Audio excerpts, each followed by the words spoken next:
आज हम जिस चैप्टर को पढ़ेंगे उसका नाम है पार्ट्स ऑफ स्पीच, जो इंग्लिश ग्रामर का सबसे महत्वपूर्ण चैप्टर कहलाता है। कैसे? तो इसको समझते हैं। A sentence is made up of parts of speech. दुनिया का किसी भी सेंटेंस को जब बनाएंगे ना अंग्रेजी में, तो वो पार्ट्स ऑफ स्पीच का हिस्सा रहेगा। कैसे? तो आगे और देखिए, अंग्रेजी के किसी भी सेंटेंस में जितने वर्ड होते हैं, यानी कि आप इंग्लिश पढ़ेंगे, साइंस पढ़ेंगे, एसएसटी पढ़ेंगे, अंग्रेजी में लिखा हुआ है जिस भी किताब में जो भी वर्ड आपको नजर आता है ना, यही पार्ट्स ऑफ स्पीच में आता है। एक सेंटेंस हम लेते हैं, ही गोज टू मार्केट, तो ही क्या हो गया? प्रनाउन। गोज क्या हो गया? टू क्या हो गया? मार्केट क्या हो गया? तो अब आप देख सकते हैं, ही प्रनाउन है, गोज वर्ब है, टू प्रीपोजिशन है, मार्केट नाउन है। इसी प्रकार आप कोई भी वर्ड देखेंगे ना अपने किताब के अंदर, जब किताब पढ़ने बैठिएगा तो जितना वर्ड आपको नजर आएगा सब कुछ ना कुछ रहेगा, और वो टोटल जो पार्ट्स ऑफ स्पीच होते हैं वो 9 होते हैं। आज तक आप लोग 8 पढ़े होंगे, लेकिन आज हम आपको बताएंगे कि पार्ट्स ऑफ स्पीच के 9 भेद होते हैं, और 9वां कौन सा है ये वीडियो के अंत में बताएंगे। सबसे पहले यहां पे एक सेंटेंस लिखा है, well I left angrily because of several insults. ठीक है, मैंने कई अपमानों के कारण गुस्से में छोड़ दिया। अगर अभी हम पूछेंगे कि इंसल्ट इसमें से क्या है, तो शायद आप नहीं बता पाएंगे। बिकॉज क्या है, तो शायद नहीं बता पाएंगे। लेकिन हमको आज 8 का 8 पार्ट्स ऑफ स्पीच पहचानने सीखना है। अंत में, वीडियो के अंत में कोई भी सेंटेंस लिखेंगे, जैसे आई एम अ बॉय, तो आप धड़ाधड़ बताएंगे कि सर आई प्रनाउन है, एम वर्ब है, ए आर्टिकल है, बॉय जो है वो नाउन है। इस प्रकार आप अंत में आपको चेक करवाएंगे, कुछ वर्ड मीनिंग लाएंगे, आपको धड़ाधड़ बताना है। तो चलिए शुरू करते हैं। सबसे पहले यह कि बताना कि होता क्या है। देखिए, अंग्रेजी में जितने भी सेंटेंस होते हैं, ठीक है, जितने भी वर्ड होते हैं, उन सभी को अलग अलग क्लासेस में विभाजित किया जाता है। उसी को हम पार्ट्स ऑफ स्पीच कहते हैं। एक चाउमीन को बनाने के लिए बहुत सारे चाउमीन मटेरियल का जरूरत पड़ता है, उस चाउमीन को तैयार करने के लिए। तो उसमें noodles, cabbage, onion, bell pepper, carrot, इस प्रकार का बहुत सारा चीज मिला के एक स्वादिष्ट चाउमीन बनाया जाता है। तो आप देख सकते हैं कि ये सब इतना सामान मिलाने के बाद वो चाउमीन स्वादिष्ट बन जाता है। उसी तरह अगर कोई सेंटेंस बनाते हैं तो उसको बढ़िया बनाने के लिए, स्वादिष्ट बनाने के लिए, लोगों के पास जब उस सेंटेंस को रखेंगे तो देख के खुश हो जाएगा कि वाह क्या लिखता है, क्या जैसे गाय पे लेख लिखने दिया, क्लास में सब बच्चा लिख रहा, आप इतना सुंदर लिखे, इतना सुंदर लिखे कि टीचर देख के थोड़ा देर तक आपको देखते रह जाएगा कि वाह विद्यार्थी में टैलेंट है। उसी प्रकार अगर आपको पार्ट्स ऑफ स्पीच का नॉलेज रहेगा तो आप हमेशा अंग्रेजी में अच्छा रहेंगे। आगे हम आपको बताएंगे पार्ट्स ऑफ स्पीच में टोटल 8 भेद होते हैं। 9वां कौन सा है इसको भी बताएंगे अंत में। पहले ये 8 को जानते एक एक करके, ठीक है। There are 8 parts of speech, noun, pronoun, adjective, verb, adverb, preposition, conjunction, and last one is interjection. अब 8 को एक एक करके सबसे पहले यह समझते हैं कि इसका डेफिनेशन क्या होगा। Noun, name of anything in the universe, पूरे ब्रह्मांड में, संसार नहीं, पूरे ब्रह्मांड में, हमारे पृथ्वी से बाहर सूर्य है, तारे हैं, चांद है, वो सब भी क्या है, वो सब भी नाउन है। सीधा तौर पे कोई भी पूछे व्हाट इज नाउन, तो आप एक ही चीज बोलिएगा, नेमिंग वर्ड। आप डेफिनेशन याद किए होंगे बच्चा से कि noun is the name of person, place, animal और thing, example Ram, Patna, ETC, याद किए होंगे। तो name of person, place, animal, thing, तो वो सारा छोड़ दो, सिर्फ एक चीज याद रखो, नेमिंग वर्ड। यानी आपके मुंह से जो भी निकले, हमारे धरती के अंदर या धरती से बाहर जो भी निकले, अगर नाम के रूप में निकले तो उसी को नाउन कहते हैं। एग्जाम्पल के तौर पे एक वर्ड हम लिखते हैं, ठीक है, यू आर अ बॉय। अब एक चीज बताइए, आर कोई नाम है क्या? ए कोई नाम है क्या? यू नाम है क्या? नहीं है। बॉय नाम है क्या? हाँ, बॉय नाम है। इसी तरह पहचानना है, तो इसमें सिर्फ और सिर्फ कौन सा नाउन है? उसी प्रकार लास्ट में एक सेंटेंस आएगा, उसमें सब चीज पहचानना है। तो कैसे पहचानना है देखते हैं। यानी कि हमारा नाम, ठीक है, राजेश सर है, तो राजेश नाउन है, ये डिजिटल बोर्ड नाउन है, पेन नाउन है। पृथ्वी से लेके ब्रह्मांड तक जितने भी चीज का नाम क्रिएट हुआ है उन सभी को नाउन कहते हैं। एग्जाम्पल के तौर पे हम लिख सकते हैं क्या, राम, सीता, टेबल, ये सब हो गया नाउन के एग्जाम्पल, नाउन के एग्जाम्पल। अब नाउन समझ गए होंगे, प्रनाउन समझते हैं। देखो दुनिया में जब भी नाउन के जगह पे कोई भी वर्ड आए उसी को प्रनाउन कहते हैं। जैसे हम पढ़ाने के लिए खड़ा है तो आपको बोलेंगे मैं आज आप सबको अंग्रेजी पढ़ाने जा रहा हूं, तो कभी बोलेंगे राजेश सर आप सबको आज अंग्रेजी पढ़ाने जा रहे हैं? कोई खुद बोलेगा? पागले आदमी होगा अगर हम बोलेंगे राजेश सर आज आप सबको अंग्रेजी पढ़ाने जा रहे हैं। ऐसा कोई बोलता है क्या? आप यहाँ आएंगे, अरे बाबू इधर आ, बताओ तुम ऐसा करो कि एक कहानी सुनाओ, तो आप ऐसा बोलेंगे कि अमन कुमार बहुत अच्छा लड़का है, वह अपने घर में सभी का बात मानता है? नहीं बोलेंगे, बोलेंगे मैं एक अच्छा लड़का हूं, मैं अपने घर में सभी का बात मानता हूं। इसीलिए यहां पे लिखा स्टैंड फॉर ए नाउन, यानी जो नाउन के बदले आए उसे हम क्या कहते हैं? प्रनाउन। एग्जाम्पल देख लेते हैं, जैसे राम के बदले आ गया ही, सीता के बदले आ गया सी, टेबल के बदले आ गया दिस, इस प्रकार से। अब इसको समझो एक और एग्जाम्पल के थ्रू, बड़ा एग्जाम्पल से, जैसे राम इज अ बॉय। अब यहां पे हम क्या देंगे, राम के जगह लगा देंगे ही इज अ बॉय। बाबू एक चीज बता, ये राम के लिए ही ना आया है? क्या बॉय प्रनाउन है? ए प्रनाउन है? इज प्रनाउन है? तो नाउन के बदले कौन यहां पे आ गया?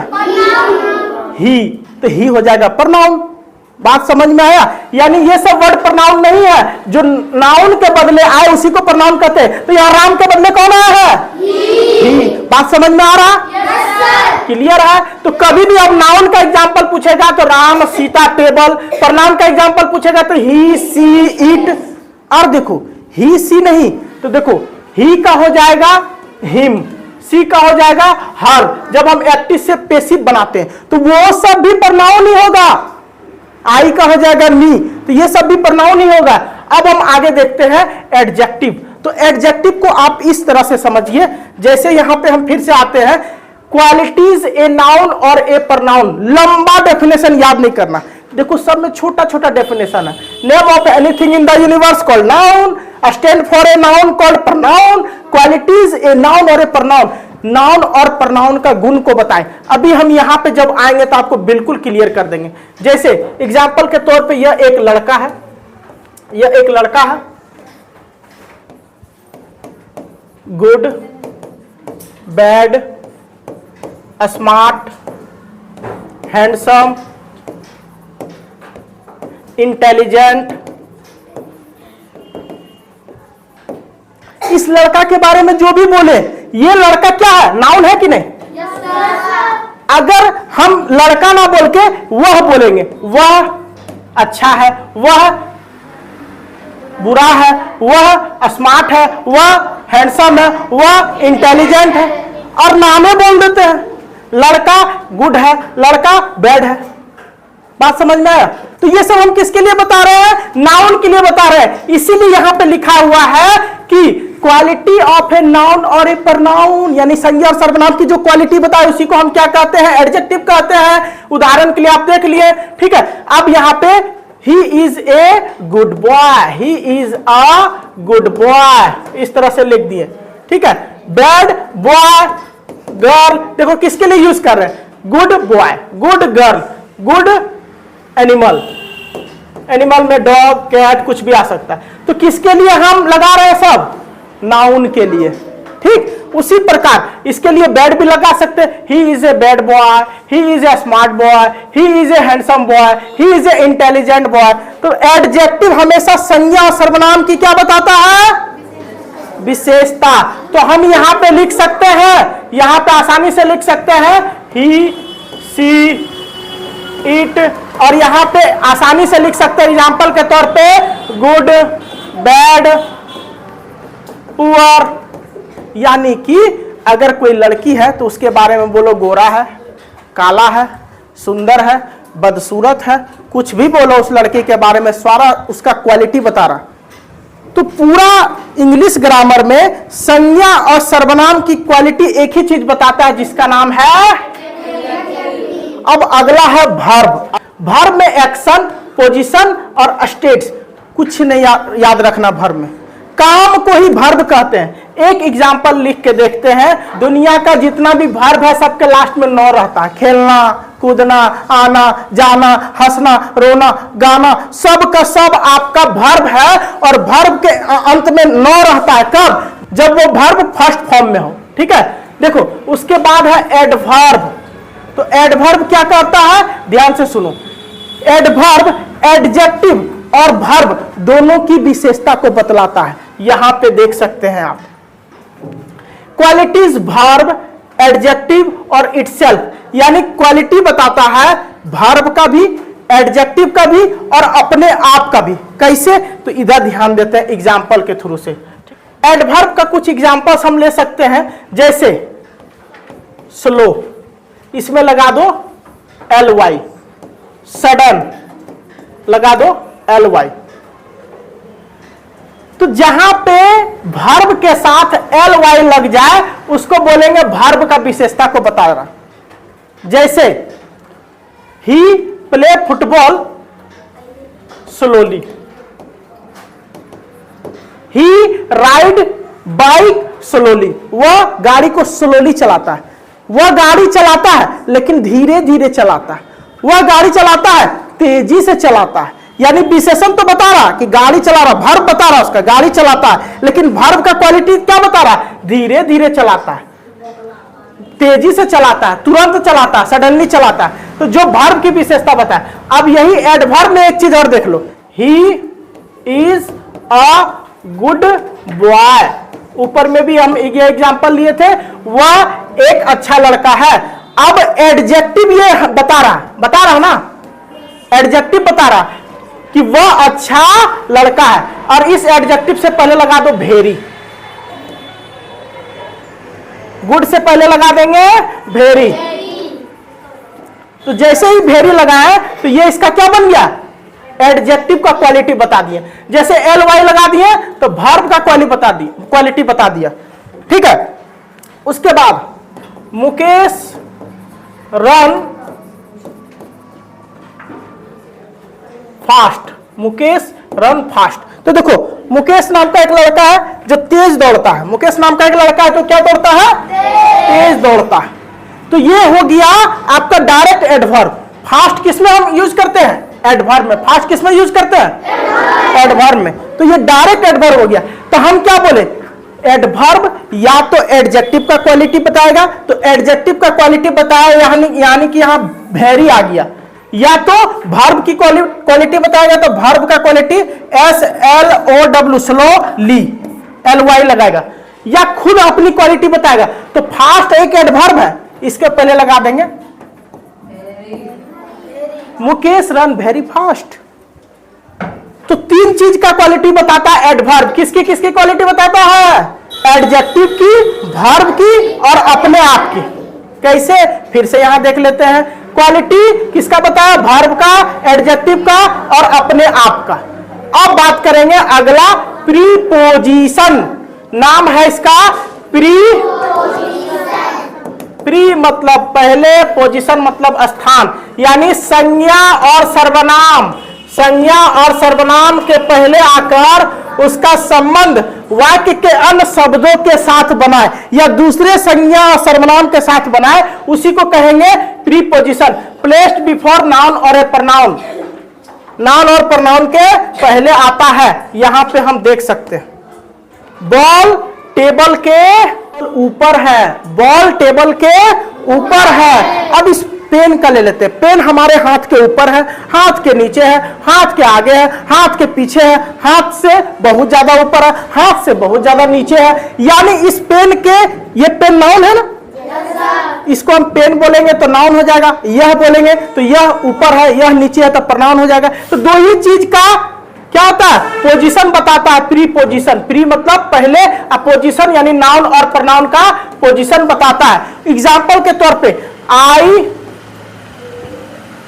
एम दिल्ली, मैं दिल्ली हूं, आई एम दिल्ली। पूरा सेंटेंस है लोच पोच है एकदम। बोलेगा सर आप दिल्ली हैं? नहीं, गलत हो गया। यहां पे लगाना था FROM। अब इसका मतलब क्या हो गया? आई एम फ्रॉम दिल्ली, मैं दिल्ली से हूं। आई एम पाकिस्तान, मैं पाकिस्तान हूं। अब कोई पाकिस्तान से आएगा इधर, पाकिस्तान वाला ऐसे इंग्लिश कम जानता है, तो लोग डायरेक्ट बोलेगा आई एम पाकिस्तान। अब उसको बताना पड़ेगा you are not Pakistan, you are from.